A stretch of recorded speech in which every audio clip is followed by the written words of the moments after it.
The world is too small, our wisdom too limited, our time here too short to waste any more of it in winning fleeting victories at other people's expense. The Clinton Global Initiative, which brings philanthropists and CEOs together with nonprofits to make concrete commitments aimed at some of the world's toughest problems. Almost 10 years in, they have leveraged billions of dollars in assistance in more than 180 countries. CGI was designed to tackle big global challenges in bite-sized pieces, with the conviction that regardless of size or scope, our problems will yield to concerted action and innovative partnerships of individuals, NGOs, businesses, and governments. We have to now find a way to triumph together. All the problems that we face, from climate change to financial contagion to nuclear proliferation, are too complex and cross-cutting for any one government, or indeed for governments, to solve alone. Because we believe that ending hunger is not only possible, but it is both a moral and strategic imperative.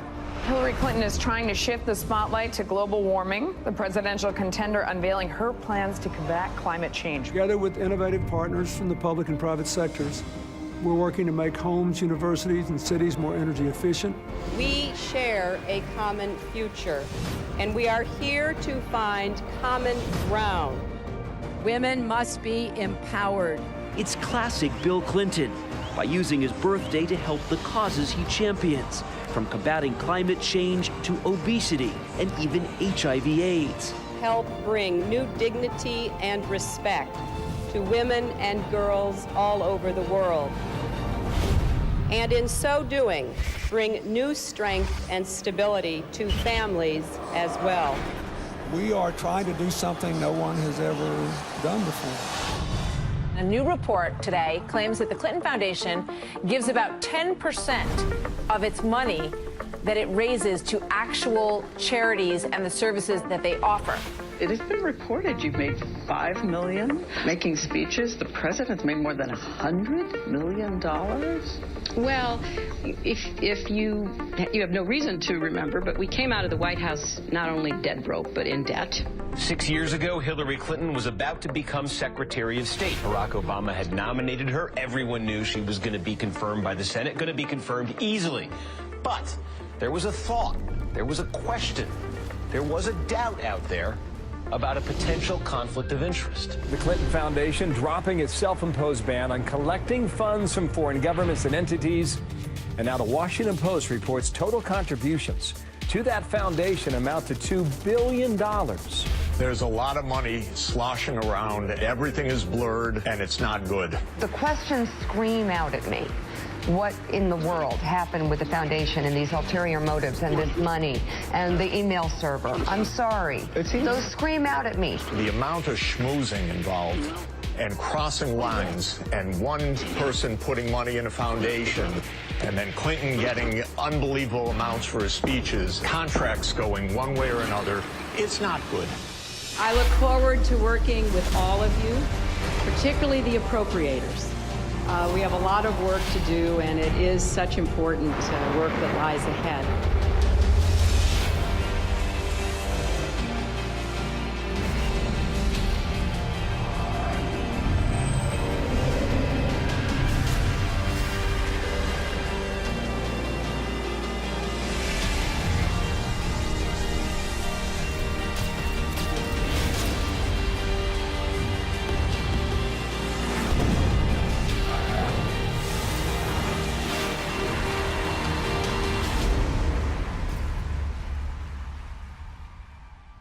We did this with a very simple strategy.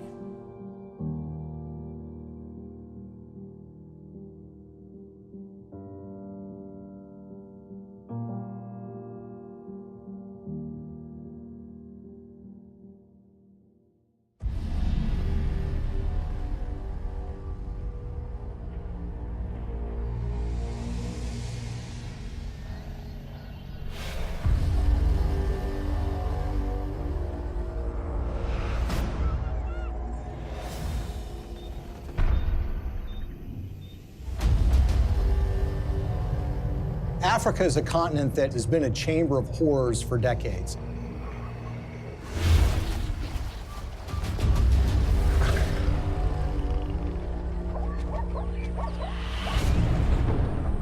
it's really not the fault of the African people. It's largely a result of the kind of system that's been perpetuated there. You have these oligarchs which dominate these countries that oftentimes have natural resources that can be very lucrative. And these oligarchs strike deals with foreign corporations or foreign governments who in effect prop them up and put them in power. And in exchange, these oligarchs give these entities access to rich mineral deposits. And the Clintons, you would expect to be opposed to this sort of thing, and that's at least what their language does. Our countries have deepened our cooperation on many issues, including good governance and transparency, energy, regional security, and advancing peace and development in the Niger Delta. The problem is, their words are different from their actions. Rwanda has clearly taken an impressive trajectory of development, and the people here still think Kagame is the man to take them to another level. President Paul Kagame has walked all around the crowd, thanking the people for electing him unopposed as chairman of the RPF or president of the RPF for another 7-year term. But his critics say that far from entrenching democracy in Rwanda, he's actually eroding it by silencing his opposition.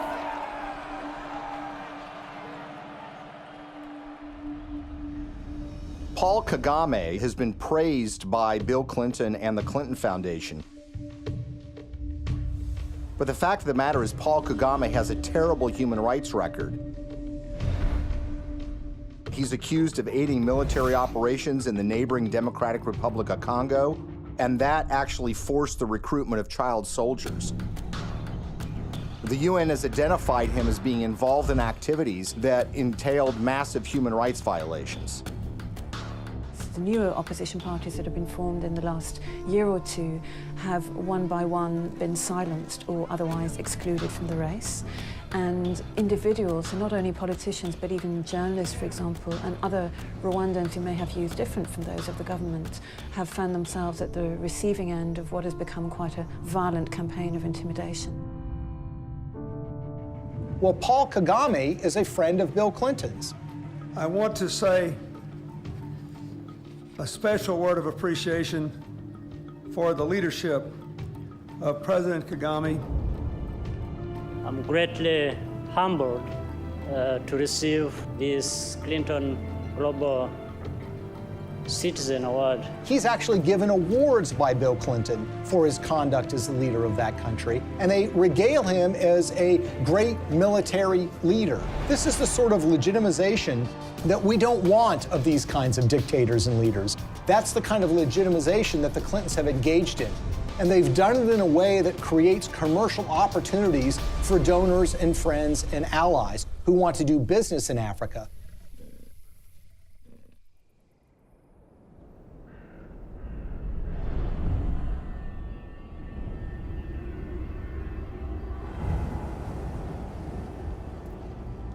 Business in Africa means you're dealing with dictators who are going to give you access to, say, mineral rights or oil drilling rights, but you're going to have to pay them off. The Clintons partner with foreign entities who want access to Africa, and specifically mining companies or energy companies who need to get concessions for access to oil or natural gas or the rights to mine for gold. Those two make a powerful alliance because these companies will give money to the Clintons, either in the form of speaking fees or in the form of donations to the Clinton Foundation. And the Clintons will then, in effect, do their bidding before the halls of power and corridors of power in Africa. And they will go to foreign governments and encourage them to do business with individuals who are putting money in their pocket.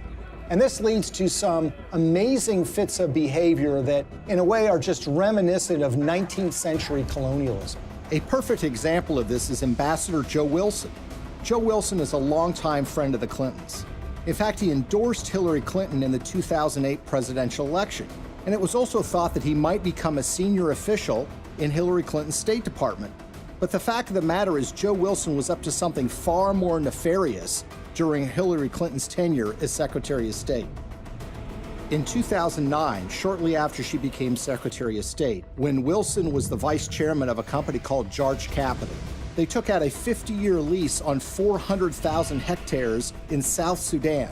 South Sudan was in the middle of a civil war, and this lease was actually signed with warlords who were involved in the civil war.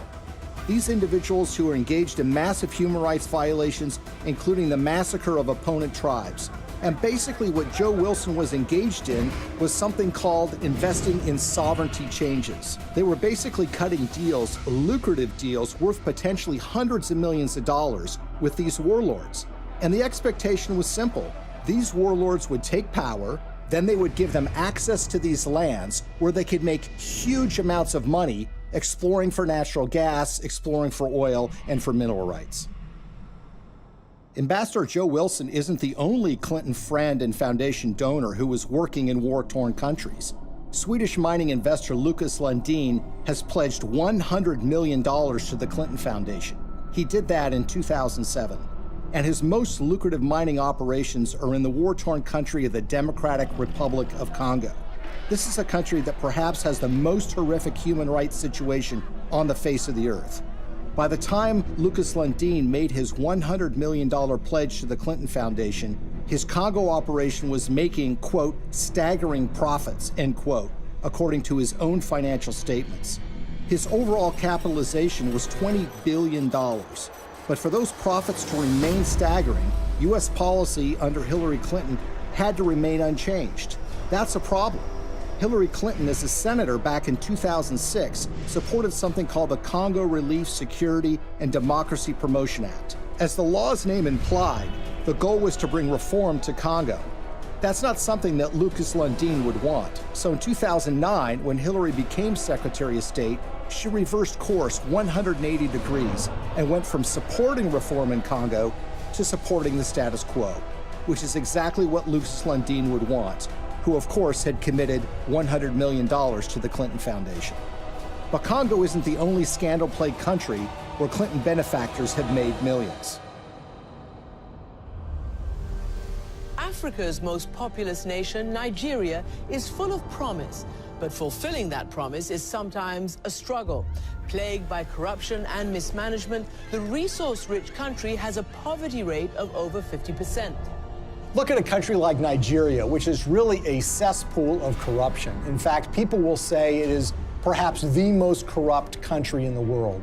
It's rich in natural resources, it produces a lot of oil, but that money never trickles down to the people. It goes to the oligarchs who run the country, who oftentimes take that money and put it in Swiss bank accounts in a way that, of course, the people of Nigeria can never benefit from.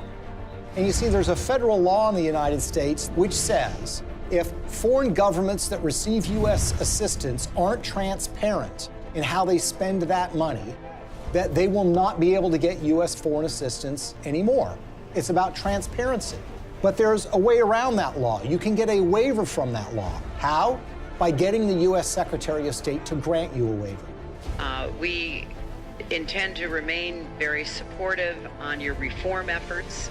Thank you for mentioning the work we did together on the elections. We're also very supportive of the anti-corruption reform efforts, more transparency, and the work that you and your team is also championing, because we really believe that the future for Nigeria is limitless. So in the case of Nigeria, they receive hundreds of millions of dollars in U.S. foreign assistance. They've not made progress in being more transparent. And of course, they've gotten exemptions from Hillary Clinton while she was Secretary of State. What's so curious about this is what was happening commercially to the Clintons while this was going on. Bill Clinton, for the first time ever, gets paid highly lucrative speeches in Nigeria, which had never happened before. In fact, he gets paid to do 2 speeches for $700,000 apiece by a businessman in Nigeria who just happens to be close with the president of that country. Keep in mind, by the way, that his normal speaking fee is less than $200,000 a speech. So this was an enormous payday for Bill Clinton. Okay, now we'll begin the panel.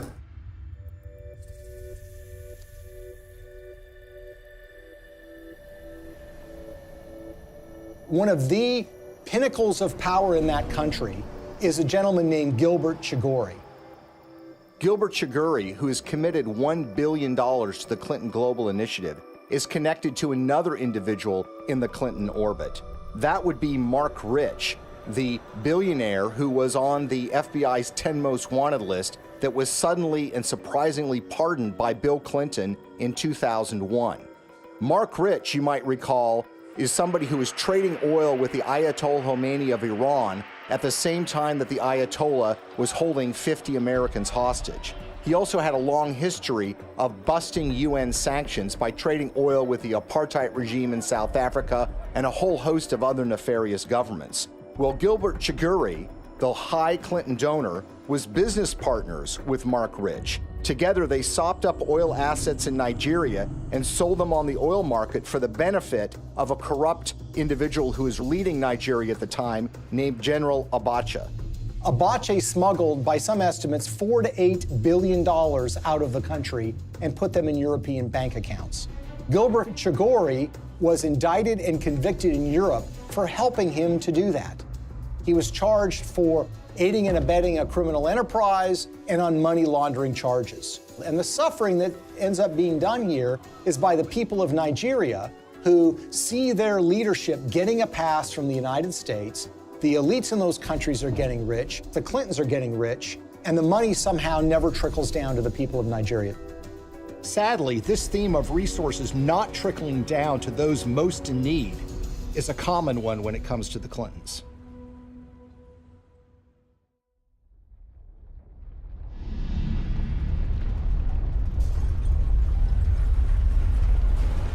As we told you at the start of tonight's program, a major magnitude earthquake has hit the island of Haiti in the Caribbean. The quake measured around 7 points on the Richter scale, and its epicenter fell just 10 miles from the capital, Port-au-Prince. Haiti's ambassador to the U.S. has described the event as a catastrophe of major proportions. So far, we have no information regarding the casualties. The war is coming to an end! It was a big earthquake. It lasted like 15 seconds, I think. Probably the most devastating humanitarian crisis that Hillary Clinton faced during her tenure at the State Department was the tragic earthquake in Haiti. It happened in January of 2010, and literally in a matter of seconds, 250,000 people were estimated to have died, and a large portion of the Haitian infrastructure and economy was just decimated. It was a crisis on a massive scale. The United States is offering our full assistance to Haiti and to others in the region. We will be providing both civilian and military disaster relief and humanitarian assistance, and our prayers are with the people who have suffered, their families, and their loved ones. In the days and weeks that followed the earthquake in January of 2010, Hillary Clinton made visits to Haiti.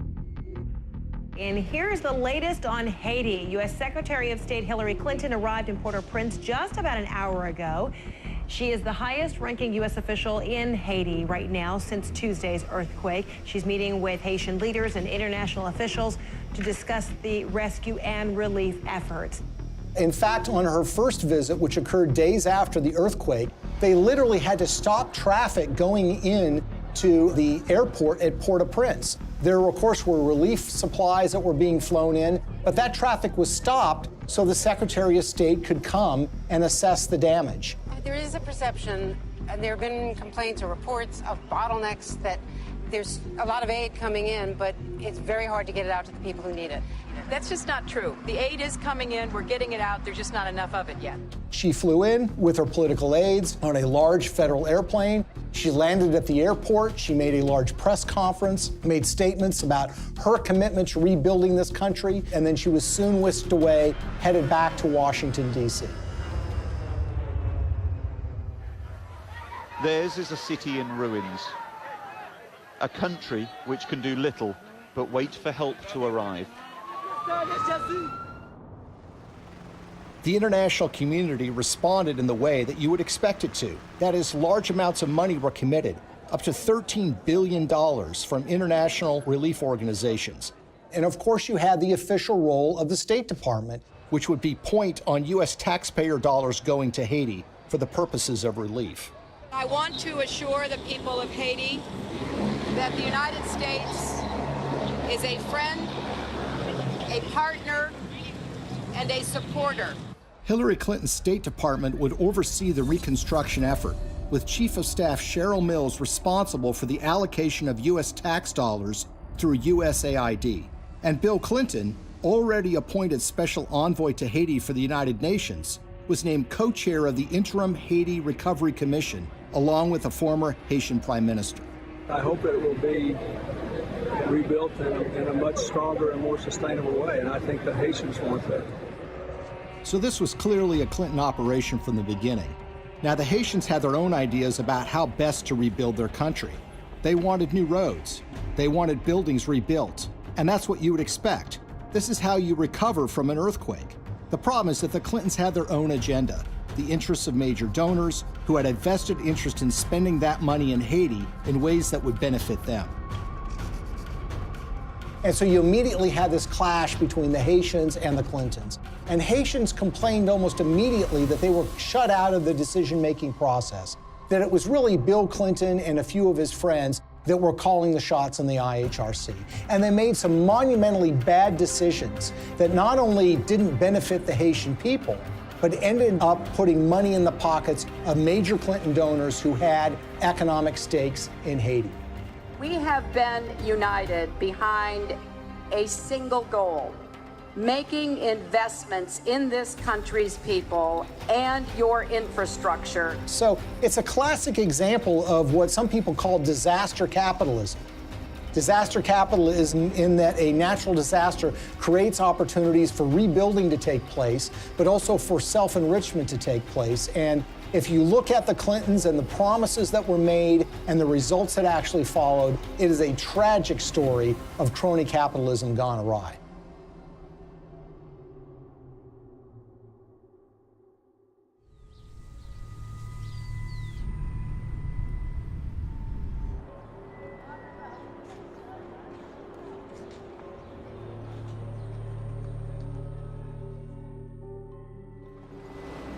The single largest relief project that the United States committed taxpayer dollars to, $124 million to be exact, was a project called Caracol, a textile factory that was built in the northern part of the country that was supposed to create some 60,000 jobs and was supposed to create tremendous economic growth. There's a problem here already. You see, the earthquake affected the southern part of Haiti. The northern part of the country was entirely unaffected. But who were the beneficiaries of this? Companies like Gap, Target, and Walmart, to name a few. The Caracol factory was built, but it didn't create 60,000 jobs. It created barely 5,000 jobs. But the major American companies who got textiles tariff-free, made at low wages, benefited enormously. And the end effect on the Haitians was very, very minimal.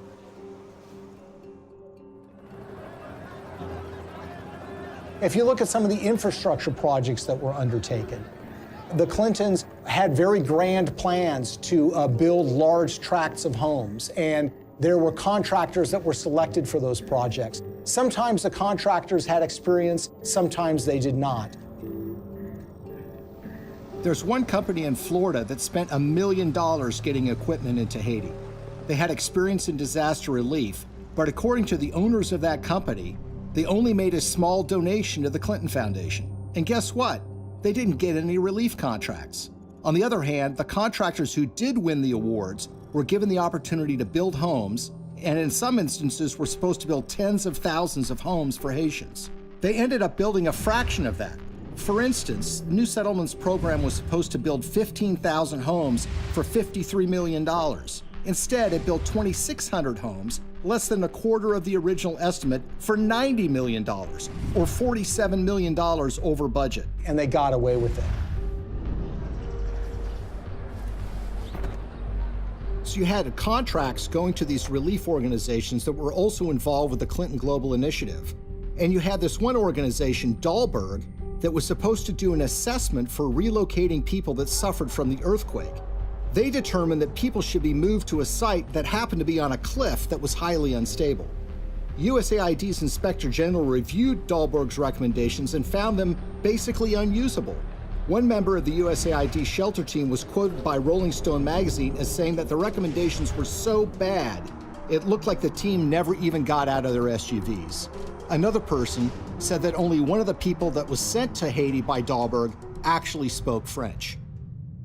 Telecom mogul Dennis O'Brien is one of the world's richest people, and he's finding opportunities in the poorest country in the Western Hemisphere.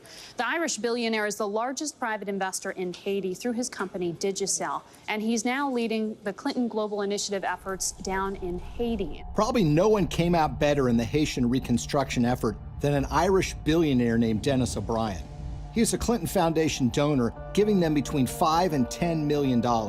He helped arrange speeches for Bill Clinton, too. The interest of the Obama administration, particularly the former Secretary of State Hillary Clinton, all the different things that have happened to help Haiti get up off the floor have been led by the U.S. And he was the owner of something called Digicel, which is a cell phone company at the time of the earthquake. As part of that relief effort, the State Department run by Hillary Clinton wanted to fund a mobile money transfer service that would allow Haitian citizens to transfer and receive money on their phones. Well, Digicel applied to be the recipient of that grant money. 4 weeks after their application, Digicel actually sponsored a speech for Bill Clinton in Jamaica, and they paid him $225,000. And as it turns out, within 4 months of that speech, Digicel would receive the first installment of that grant money. The earthquake actually has been great for Digicel and Dennis O'Brien.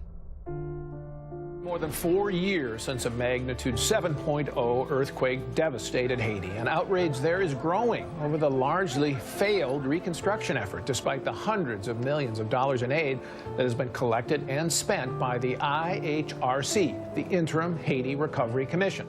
So whether you're talking about housing or cell phones, you see that the people that are closest to the Clintons have made out very well from the Haitian earthquake.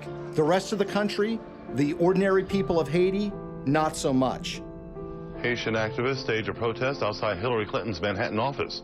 The demonstrators claim billions of dollars were stolen through the Haiti Reconstruction Commission headed by Bill Clinton. They also say Haiti was used as a cover for foreign governments to funnel kickbacks of possibly hundreds of millions of dollars through the Clinton Foundation. They say it was done in exchange for favors that Hillary was doing for them as Secretary of State. The tragedy is we had an opportunity to rebuild in a way that would give the people of that country hope. Sadly, that opportunity was squandered, and what took place, rather than rebuilding Haiti, was the self-enrichment by friends of the Clintons. For all of Bill Clinton's talk about building Haiti back better, the fact remains that the most visible evidence of Clinton's role in the recovery isn't the improvement of daily life for everyday Haitians, but the construction of new luxury hotels just miles from the folks who have been living in tarps USAID handed out immediately after the earthquake. We are telling the world of the crimes that Bill and Hillary Clinton are responsible for in Haiti. But while the world eventually lost interest in Haiti's recovery, the influence and connections afforded to donors from the Clinton Foundation appear to have been lessons learned by others. So how much do connections to the Clintons matter when you're talking about Haiti? Consider the case of gold mining. The government of Haiti had not granted a gold mining concession in 50 years. They decided to do so during the reconstruction of their country, which was being overseen by Bill and Hillary Clinton. What company did they select to get this gold mining permit? A company called VCS Mining. VCS Mining had very little experience in gold mining, but what did they have? They had connections.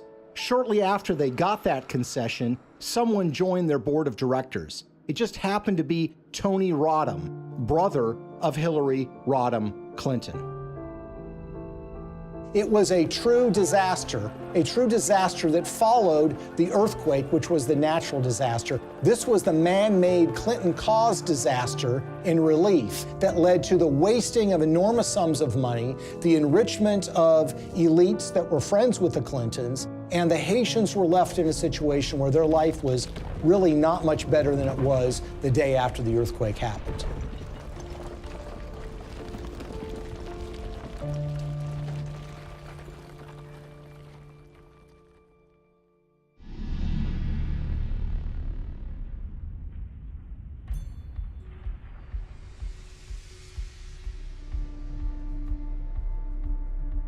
An ambitious pipeline is firing off a war of opinions. Environmental activists marched in Washington today to protest plans for the Keystone XL oil pipeline. A $7 billion project to transport 800,000 barrels of tar sands oil a day from Canada down to the Gulf Coast. In Washington, a showdown on the Senate floor today over the Keystone XL pipeline. The vote to approve the controversial project has big political implications. The pipeline would create 20,000 jobs, but opponents say the environmental risk is too great. One of the touchstones of the climate change debate has been the Keystone XL pipeline.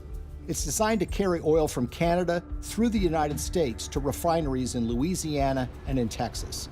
The environmental movement has wholeheartedly rejected this deal from the beginning because they believe that it's going to further contribute to the problems of climate change. Pipeline. 1. We are the people. 2. You can't ignore us. 3. Now, you would think that the Clintons would be opposed to the Keystone XL pipeline deal because of those concerns. And perhaps they might be, except for one or two problems, or should I say 1 or 2 million problems.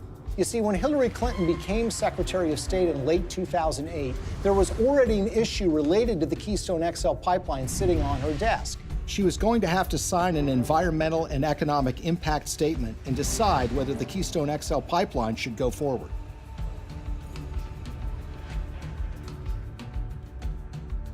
At that precise time, Bill Clinton gets a lucrative offer of nearly $2 million to give 10 speeches in Canada for the first time ever from a company called TD Bank Investment Group. He gave the last speech in May of 2011.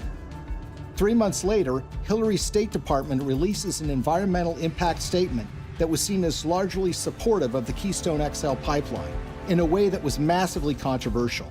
Hillary Clinton, in effect, was betraying the environmental movement by greenlighting this deal, when she had in her hands the power to kill this deal in its crib. It was shocking.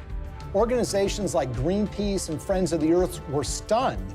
They wanted investigations, but everybody was mystified. Nobody could understand why Hillary Clinton would sign off on this deal, particularly when she had been in favor of dealing with climate change, and her boss, Barack Obama, by all indications, seemed to be opposed to this deal as well. It's also a time for a new approach to climate change. We know we've got to deal with global warming. We're seeing the effects of it. We need to invest in clean energy technology today so that we can create new high-paying jobs to protect our environment, to grow our economy, and to finally break our addiction to foreign oil. How did we go from the Clintons being in favor of fighting climate change and dealing with fossil fuel dependence to Hillary Clinton signing off on the Keystone XL pipeline? The evidence that we found was that it was about the money. This was not a philosophical change. This was not a new way of thinking about global warming. This was a way of taking $2 million in cash to essentially buy a decision by the Secretary of State. Why is the TD Bank Investment Group so interesting? Because they just happen to be one of the largest shareholders in the Keystone XL pipeline itself. When we looked at Bill Clinton's pattern of giving speeches, we looked at who was paying him, when they were paying him, and if they have ever paid for a speech before. What's so stunning is that TD Bank had never sponsored a speech by Bill Clinton before. And then suddenly, in late 2008, when Hillary Clinton has been announced to be the Secretary of State, and when sitting on her desk is the matter of the Keystone XL pipeline, they suddenly decide to sponsor these speeches. And when people realized that the Clintons had pocketed about $2 million at the precise time Hillary Clinton was making this decision, it all now suddenly made sense. Because as we've seen repeated over and over and over again, when it comes to the Clintons, you have to follow the money. And in the case of the Keystone XL pipeline, they seem to have abandoned their principles, their commitment, as it was, to combating global warming and dealing with our dependence on fossil fuels. They jettisoned that when $2 million showed up and suddenly came out in favor of the Keystone XL pipeline. When you see this sort of pattern of behavior, you can't come to any other conclusion that it's a system of pay to play. And again, other entities appear to have picked up on this business model too. Well, Bill Clinton has been paid enormous sums of money over the years to give speeches. On average, he gets a little less than $200,000 per speech. But something happened in late 2008. his speaking fees skyrocketed after he'd been out of office for years. The reason was his wife had become Secretary of State. In fact, 11 of the 13 speeches for which Bill Clinton has been paid $500,000 or more occurred precisely when Hillary was the most powerful diplomat in the world.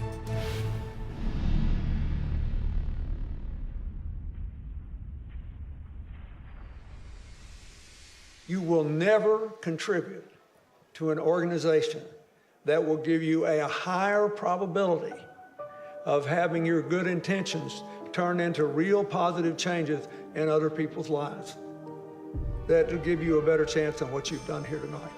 His single biggest speech payday came from the Swedish telecom company Ericsson, and it's a very, very unusual and troubling story.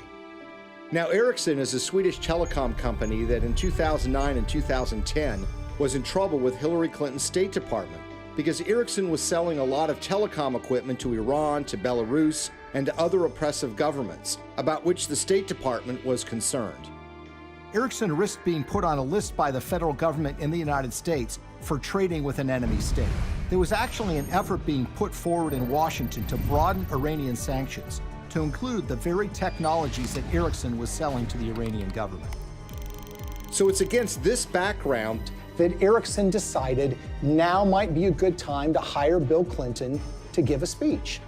They had never paid for a speech by him before, and they decided to go in big, $750,000 for a single speech.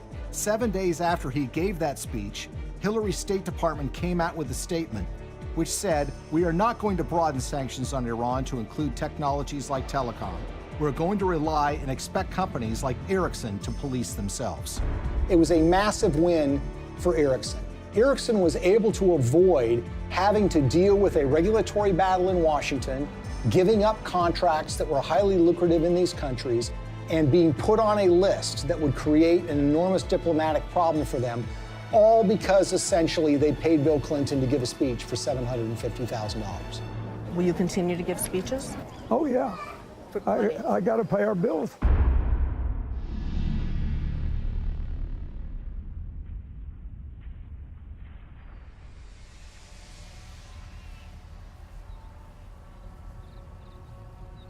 So the question is, why do we see the Clintons reversing decades of policy positions that they've held so closely on issues like human rights and environment? And a big clue comes from the folks that are giving the Clinton Foundation literally tens of millions of dollars. And one, if not the biggest donor to the foundation, is a Canadian named Frank Giustra. Giustra is in the mining business, hardly something you'd call environmentally friendly. And he has interests all over the world. And he used his relationship with the Clintons to benefit those interests, regardless of the environmental concerns. A great example of this is what happened in Colombia. What's so interesting about the relationship that the Clintons have with Frank Giustra is they tend to show up in these foreign countries together at the same time. Frank Giustra's made billions of dollars over the years in the so-called penny stock market in Canada, which is highly open to manipulation. He's been very successful in this area.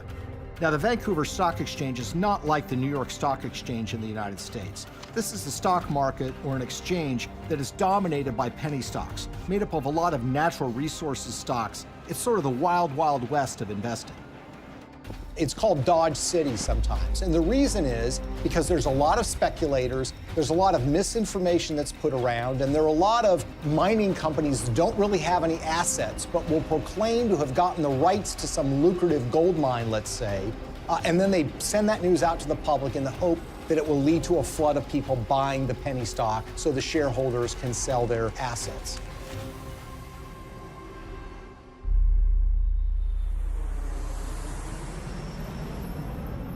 So in June of 2010, Bill Clinton and Frank Giustra fly to Bogota, Colombia. And who arrives there at roughly the same time? Secretary of State Hillary Clinton. The big thing from the news conference was where Bill and Hillary were dining the other night in Bogota. I had a chance to talk to her about her dinner experience in the Zona Rosa, and here's what she had to say. Dinner was good? It was excellent in every way. So it was like eating in the States, but eating in Bogota. Well, it was a real treat to be in Bogota and to be with people who love this city so much, including my husband. Now, in her memoirs, Hillary Clinton says that this is just a happy coincidence. But when you see what follows, you realize that this is no coincidence. The following morning, Bill Clinton has a breakfast meeting with the outgoing president of Colombia, President Uribe. Then, like a tag team, Secretary of State Hillary Clinton has a noon lunch meeting with him, and she grants him several favors, including technical agreements that the Colombian government wants. In the days that follow, something dramatic happens. Frank Giustra has 3 companies that get major concessions from the Colombian government: Pacific Rubiales, Petroamerica, and Prima Colombia Properties. One of those, Prima Colombia Properties, gets a concession to cut timber in a rainforest in Colombia along the Pacific coast. And that timber is not intended to export to the United States, but is intended for export to China. There's an outrage and upset environmentalists who realize what's going on, and eventually that permit is yanked by a future president of Colombia, but not before Frank Giustra's company is able to profit from cutting down these rainforests, which again is a behavior that runs so contrary to what the Clintons profess to be in favor of. We all know that in order to build low-carbon economies of the future, we need sustainable forests. I also know the future of our planet depends on healthy, standing forests. They have talked about the problems of deforestation. They've talked about the problems of the need for successful growing forests to mitigate carbon dioxide in the air.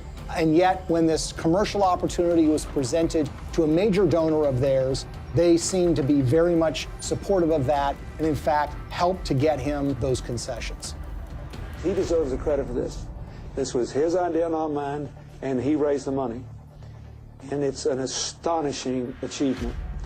My job is to make sure that it's not in vain, that he gets the return on his investment and his compassion and his commitment. The Clintons appear to have changed their stance on issues even more significant than the environment, in ways that benefit those who have put money in their pockets.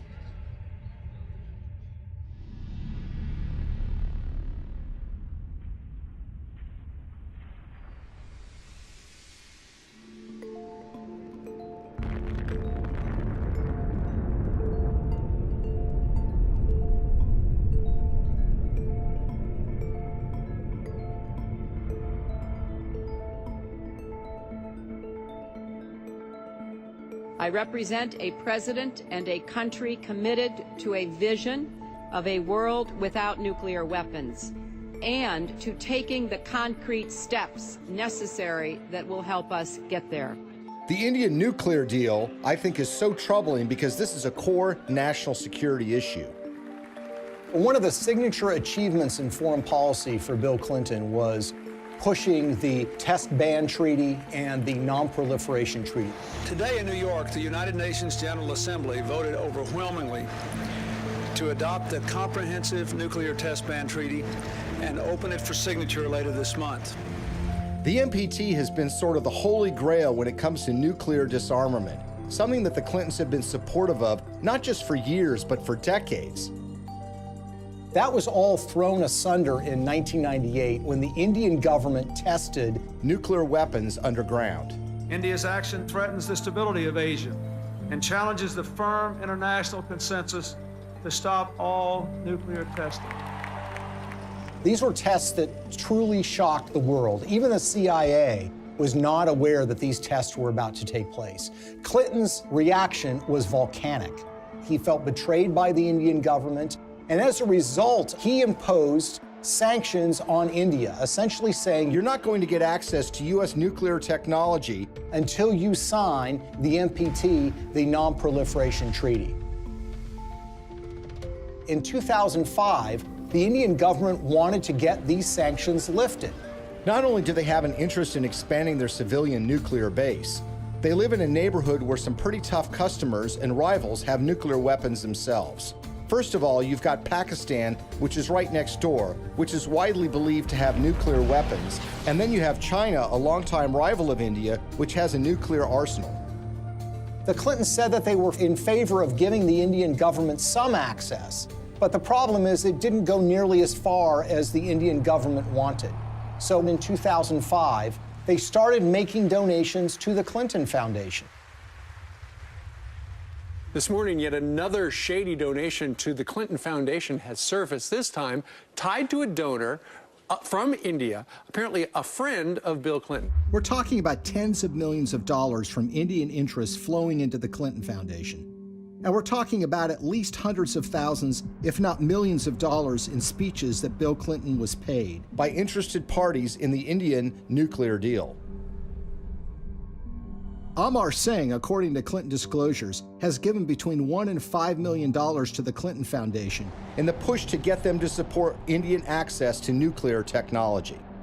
He's a member of parliament who has gotten in fistfights on the floor of the parliament, who's been charged with bribing members of parliament to get certain pieces of legislation passed.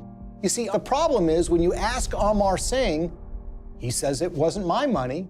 I don't have that kind of money. I couldn't have given him that amount of money. And in fact, when you look at Indian public records, you see that Amar Singh doesn't have a net worth anything close to being able to give that amount of money. So where did the money come from? Well, sometimes the most obvious answer is the correct one. Sant Chantwal is an Indian businessman who has been close to the Clintons for years. He pledged to raise $5 million for her 2008 presidential campaign. And Bill Clinton was at his son's wedding. They actually named him as a trustee of the Clinton Foundation. When Hillary Clinton was first running for the Senate in 2000, Sant Chantwal was in trouble with a federal agency called the Federal Deposit Insurance Corporation. He basically owed them millions of dollars from unpaid loans. Well, in 2000, Chantwal throws a fundraiser for Hillary Clinton, and he brings in $500,000. A few months later, with Bill Clinton still president of the United States, Sant Chantwal's case with the FDIC was abruptly settled for a mere $125,000. So basically, the federal government got pennies on the dollar. He would actually go on to plead guilty for funneling $180,000 in illegal campaign contributions to Hillary Clinton, among others. And no one seems to have made the connection. Well, maybe one reason no one made the connection is because the Clinton Foundation mysteriously erased any mention of Sant Chantwal from the website once he had admitted to his illegal activity. So here we are years later, and we've got this donation in a guy's name who swears he didn't actually make the donation.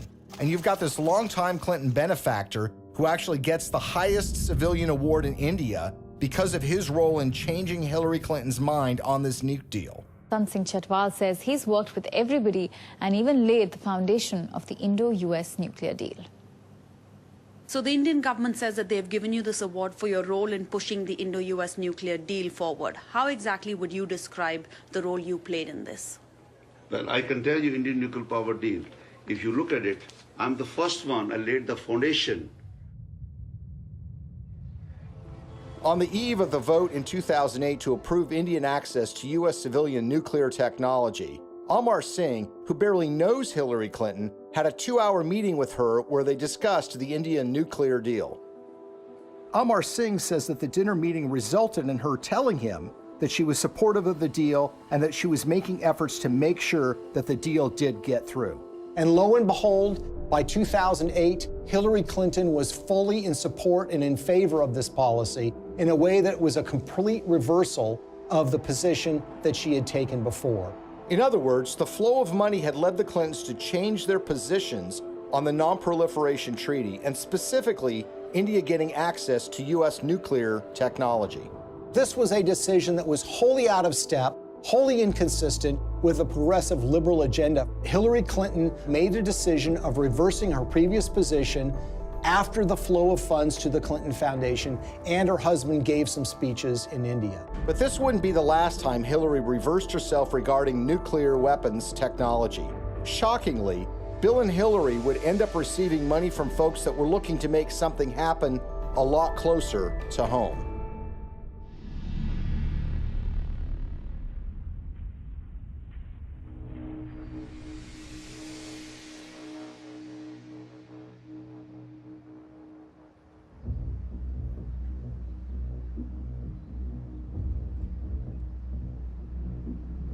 I think the Russian uranium story is perhaps the most shocking and most blatant example of how the Clintons operate. This is a story about the Russian State Nuclear Agency, American uranium, $145 million in cash, and the Clintons. At the end of the day, this is a story about buying influence and selling influence. The Clintons are the sellers of influence, the Canadian investors and the Russians are the buyers. Bill Clinton had gone to the Central Asian country of Kazakhstan in 2005 with Frank Giustra. Kazakhstan is a country that's been run since the collapse of the Soviet Union by a dictator named Nazarbayev, who shuts down political opposition and tortures political opponents.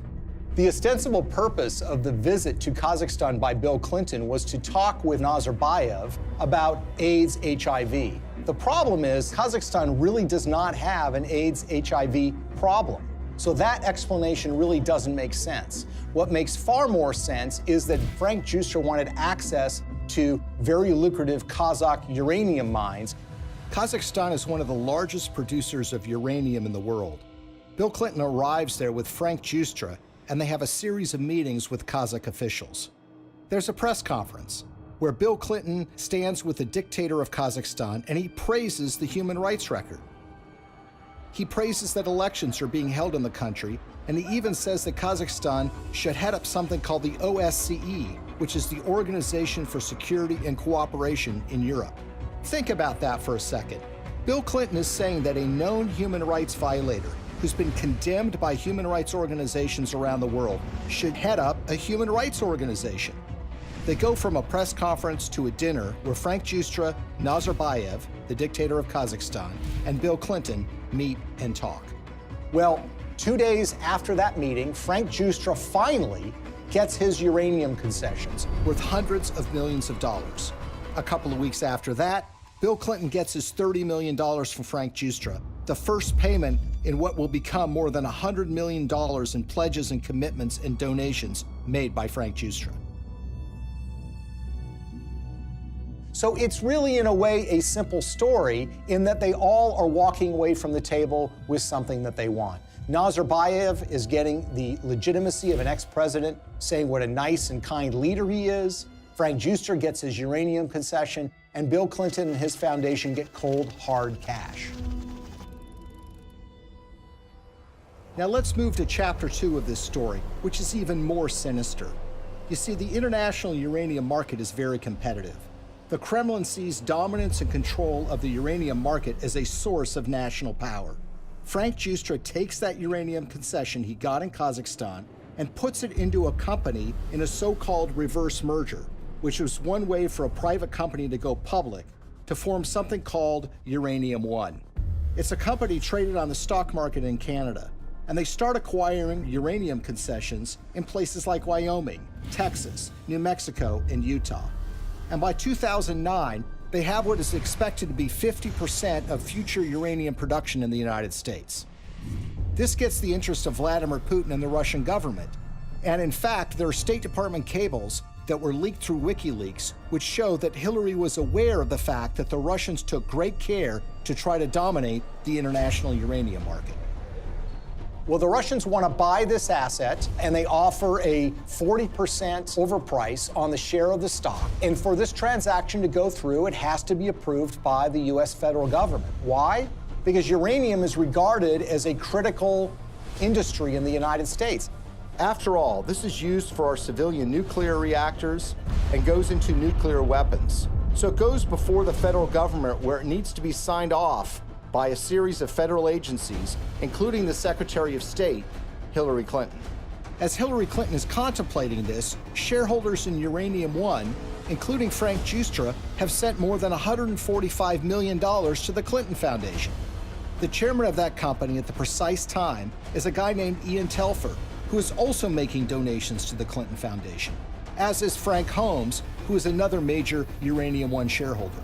And Hillary Clinton, who has a record of opposing precisely these kinds of deals, comes out and says, you know what, I think this is a good deal. Let's let Vladimir Putin take control of what is now 20% of U.S. uranium production.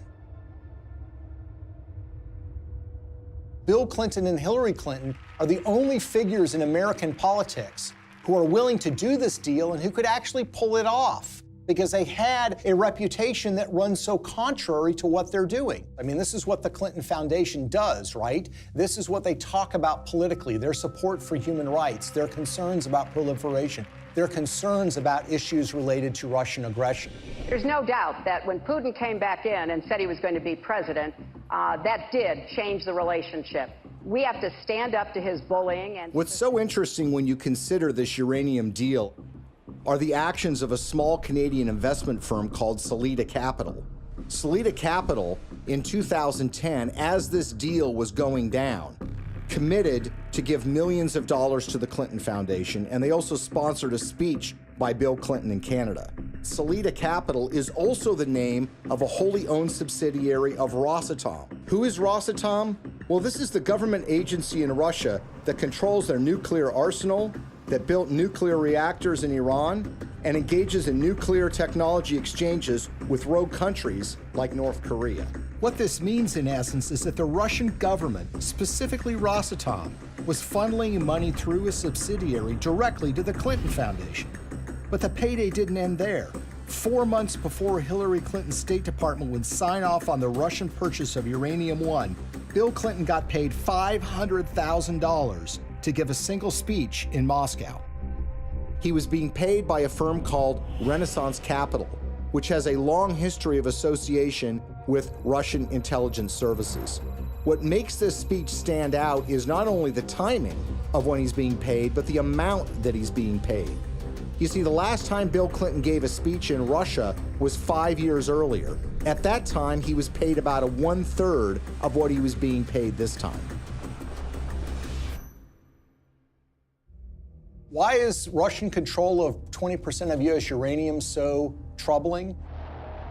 If you're in an era where nuclear weapons are a reality, where nuclear energy is an important component of energy production in the United States, and increasingly around the world, control of uranium is absolutely crucial. And unlike oil or natural gas can be found in so many places around the world, there are precious few places where you can find significant and large amounts of uranium that you can produce on a commercial scale. What we've essentially done is handed this precious resource to Vladimir Putin and the Russian government. They're not only engaged in aggression in places like Ukraine, but they've been very aggressive in fighting American interests around the globe. Russia's not an ally. Russia's not a friend. Vladimir Putin's Russia is a rival of the United States, and yet we've given them control over this precious resource. Uranium, the key mineral in nuclear generation, is a domestic resource. This is what's going to power America.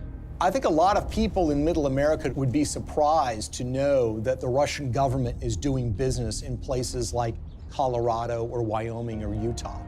These are small mining towns. These are operations that have existed for a while, that have been under the control of American companies or for a while Canadian companies. But it's now Russian companies that control this, and those companies are controlled by the Russian government.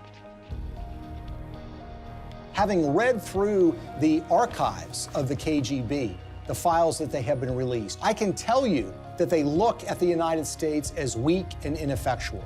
This is a thuggish government that is engaged in massive human rights violations. There are opponents of this regime that have been killed or have disappeared. There's been persecution of human rights organizations. There's been persecution of homosexuals.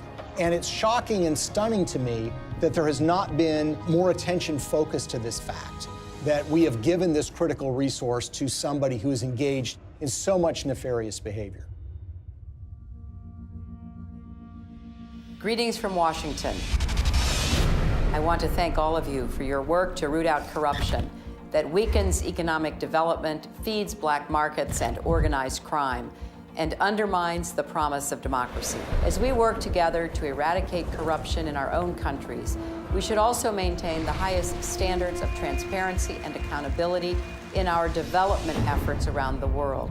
Corruption in emerging markets and fragile democracies undermines the confidence of citizens and investors alike, while responsible governance helps to foster sustainable economic development and political stability. I believe in the oldest adage in American politics, which is follow the money. Enormous amounts of money have flowed to the Clintons. from foreign governments, foreign financiers, and businesses. Some of that money lands in their pocket. Some of it lands in their foundation. It's a pattern we've seen repeated over and over and over again all around the world. It's not a coincidence. Money exchanges hands and favors are done. Now Clinton friends and supporters will say there's no smoking gun. But look at American political history. People are convicted all the time for a pattern of behavior where, for example, they're engaged in insider trading on the stock market. So, for example, you have a foreign corporation or a foreign government that wants something from the State Department while Hillary Clinton is Secretary of State. They will make a large payment to the Clinton Foundation. That will be followed by favorable action on their behalf. If that happens one or two times, you might say, look, it's just a coincidence. But when you see the pattern recreated over and over and over again, you have to recognize that these events are connected. They've created a model for massive self-enrichment that allows you to go into so-called public service, but get extremely rich at the same time. And when friends and allies say that the Clintons aren't really that interested in money, their actions show otherwise. What's so shocking to a lot of people is that making of that money requires them to betray their progressive values, the environment, labor unions, women's rights, human rights. The Clintons are doing business and growing rich with the favor of the very individuals who you would expect to be their political opposites. For a very long time in American history, and probably still to this day, one of the worst things that could be said about you as a politician is that you are on the take from foreign interests. What the Clintons have essentially done is busted down the door and robbed the bank of that concept. So when people think of the Clintons taking foreign money, they think it's maybe an insurance company from Great Britain, or they think it's from a supermarket chain in Canada. The fact of the matter is a lot of that money comes from the darkest, worst corners of the world. Are countries like Nigeria and Russia in the habit of giving money to politicians and not wanting something back? The Clintons are glad to take this money. It's made them fabulously wealthy. But what has it done for us? Before we had to worry about money from Wall Street and big labor. Now we have to worry about it coming from around the world and infecting our politics and damaging our politics, everything from our uranium policy to our human rights policy. Nothing seems to be safe anymore. How is this not corruption? How is this not a crime? With the Clintons, nothing is sacred. Everything is for sale. But we are the ones who are paying the price. Maybe, just maybe, the American people are tired of being sold out.